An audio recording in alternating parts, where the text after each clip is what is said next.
kenakalan dekadensi moral ini. Nah, untuk mengantisipasi ini semua, tidak lain dan tidak bukan, kita harus kembali menghidupkan, menguatkan ya nilai-nilai budaya, nilai-nilai moral, akhlak, kepribadian. Nah, dalam bahasa lain karakter. Nah, karakter ini dia bersifat umum. Kalau akhlak dia hanya luar lingkup agama, tentunya di dalam agama Islam. Kalau di dalam agama yang lain dia tidak pakai akhlak tentunya. Dia nanti ada etika, moral gitu ya. Sementara yang berbeda ya. Intinya sama.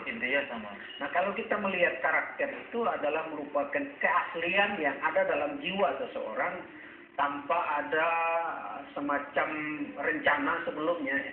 Dia asli dari bawaan, sehingga disebutkan karakter itu watak. Nah, watak bawaan.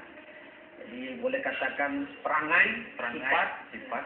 Kalau orang dulu bilang PL, ya bahasa kampungnya PL, nah, kan itu. Jadi setiap sesuatu yang tanpa ada rencana apapun itu sebenarnya adalah dari dalam hati ya, dan refleksi sifatnya. Ini sebenarnya karakter bawaan watak seseorang. Nah, sama dengan akhlak juga begitu. Cuman akhlak ini didasari, dilandasi dengan agama, landasan keimanan. Semakin bagus iman seseorang, semakin subur di dalam hati, dia akan keluar sebagai buah yang bagus gitu. Ya, dari akar yang bagus, batang yang bagus, buah yang bagus, menghasilkan sesuatu yang bagus. Nah, karena imannya bagus, maka dia akan menghasilkan amal ibadah yang bagus dan nantinya akan menghasilkan akhlak yang bagus. Nah, di sini. Sementara etika dia lebih kepada seni ya. Seni dalam bergaul. Ada lagi moral. Nanti antara moral dalam seni dengan etikanya hampir sama. Cuman di etika itu dia hanya sekedar tataran teori. Sementara moralnya tataran apliktifnya ya. Penerapan. Iya, baik Ustaz, sebelum kita bahas lebih lanjut tentang tema kita pada sore hari ini, pemirsa jangan kemana-mana, mari kita moral, akhlak itu sebenarnya hampir sama untuk menciptakan seseorang yang baik di mata manusia maupun di mata Allah gitu Ustaz ya. Mungkin bisa dilanjutkan dari Ustaz tentang pendidikan karakter. Ya. Baik pemirsa sekalian yang dirahmati Allah, ketika kita dihadapkan dengan sebuah kondisi, tentu kita akan menilai dia ini baik atau tidak perangai seseorang. Maka orang katakan, ada yang mengatakan akhlak, ada yang mengatakan etika, ada yang mengatakan moral, ada yang mengatakan karakter. Sekali lagi bahwa memang kelihatannya sama, tetapi semua ini ada ladangnya masing-masing. Namun secara umum karakter bisa kita katakan adalah ini watak pembawaan seseorang, kepribadian yang memang sejak dari diciptakan dia ini. Jadi dia sudah ada bawaan dan itu memang bisa terbentuk ketika dihadapkan dengan sebuah latihan pendidikan. Makanya karakter itu selalu dipadankan dengan kata-kata pendidikan karakter. Ternyata bahwa karakter itu bisa dididik, bisa dilatih, bisa diajarkan kepada seseorang. Yang kita harapkan dari hasil latihan itu, dari hasil pendidikan itu, melahirkan sebuah watak, pembawaan, kepribadian yang baik. Artinya Ustaz, kalau boleh saya potong dulu, karakter itu bisa terbentuk melalui proses. Itu Ustaz ya.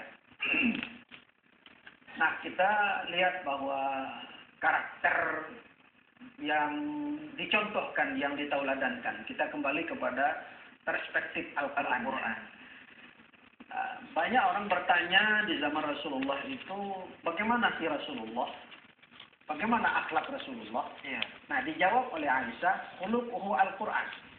Akhlaknya itu adalah Al-Quran. Nah, kata-kata akhlak itu, itu adalah merupakan kata lain daripada karakter. Gitu. akhlak, kepribadian, wataknya Rasulullah itu adalah ya Al-Quran. Kenapa? Memang Al-Quran itu banyak mengajarkan, banyak melatih, banyak mendidik, banyak edukasi tentang bagaimana membentuk kepribadian, khususnya kepribadian anak. Nah, kalau kita melihat pendidikan itu memang minal mahdi ilal lahdi, semenjak dari di bedong sampai di bedong pula. Gitu. Jadi mulai dari situ kita, dan mulai dari anak-anak. Memang untuk membentuk sebuah karakter yang Islami, yang Al-Qurani itu ya dari semenjak anak-anak. Bahkan kalau orang tua kita dulu ketika dia masih bayi, anak itu di situ dia sudah mulai membentuk karakter anak. Bagaimana anak itu suka mendengarkan ayat Al-Quran. Ketika dia menidurkan anaknya, dibacakan ayat Quran, dibacakan salawat Nabi. Misalnya, Ya Rasulullah salamun alaik, Ya Rafi'a sadi wa daraji, أفتيا جيرة العالم يا أهيل الجود والكرم. Ini dalam rangka upaya membentuk karakter kepribadian anak. Anak itu suka dengarkan selawat-selawatan. Itu orang tua kita dulu. Lain pula dengan model orang tua kita sekarang kan, masuk anak dalam ayunan, kemana. Nah, jadi mulai dari sana orang tua kita dulu sudah. Makanya disebutkan dalam sebuah ungkapan madrasatul ula, bahwa orang tua adalah madrasah pertama bagi anak-anak. Jadi pendidikan pertama bagi anak-anak itu yang dari orang tua. Jadi untuk membentuk karakter kepribadian anaknya dari orang tua dulu. Makanya ada ungkapan, ada para pakar tentang dunia pendidikan anak ini semenjak dari lagi dalam kandungan itu sudah dibentuk Ustaz ya. Artinya mulai dari sang ibu hamil, sudah didengarkan, mulai dan orang tuanya selalu berkomunikasi dengan anak yang ada di dalam perut itu. Jadi dari rahim, nak, kau baik-baik ya. Iya, Ustaz, baik, sebelum dilanjutkan, pemirsa jangan kemana-mana, kami akan kembali setelah pesan itu bisa melalui proses. Salah satu prosesnya mungkin dari dalam rahim sang ibu ketika mengandung, dan ketika anak sudah dilahirkan juga kita mulai bangun nuansa-nuansa yang Islam. Ya, mungkin bisa dilanjutkan. Ya, banyak dicontohkan oleh Rasulullah SAW ketika istri lagi hamil gitu kan. Bagaimana kita memperlakukan anak di dalam kandungan. Nah, kita disuruh untuk berdialog dengan anak itu. Ini dalam rangka membentuk karakter sedini mungkin ya. Kemudian bacakan ayat Al-Quran, diperdengarkan ayat Al-Quran. Bagi ibu yang mengandung itu lebih banyak membaca Al-Quran, lebih banyak membaca sholawat. Nah, itu ya. Bukan berarti kita membaca surah An-Nisa lalu kepengen dapat anak perempuan. Ya. Tapi ternyata begitu lahir anak laki-laki kan gitu. Itu tidak juga seperti itu ya. Dalam artian memang kita dalam rangka membentuk karakter anak itu. Jadi baca ayat Al-Quran, kemudian diajak ngobrol, diajak dialog anak yang ada dalam kandungan. Itu salah satu metode juga dalam membentuk karakter anak nanti lahir. Artinya tidak semerta-merta karakter itu tercipta dari lingkungan, dari keluarga saja, dari luar Ustaz. Artinya dari dalam perut saja sudah bisa kita proses membentuk karakter anak perspektif Al-Quran. Ya.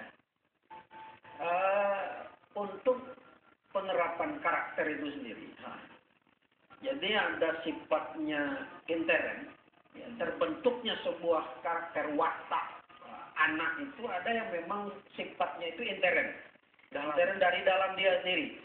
Artinya dari dalam hatinya sendiri, dari anak itu sendiri. Karena memang sifat bawaannya itu, kemudian kebiasaan dia, dan itu juga adalah merupakan tuangan dari kurnia Allah ya, sehingga dia tanpa belajar pun dia mendapatkan bagaimana budi pekerti yang baik tanpa belajar.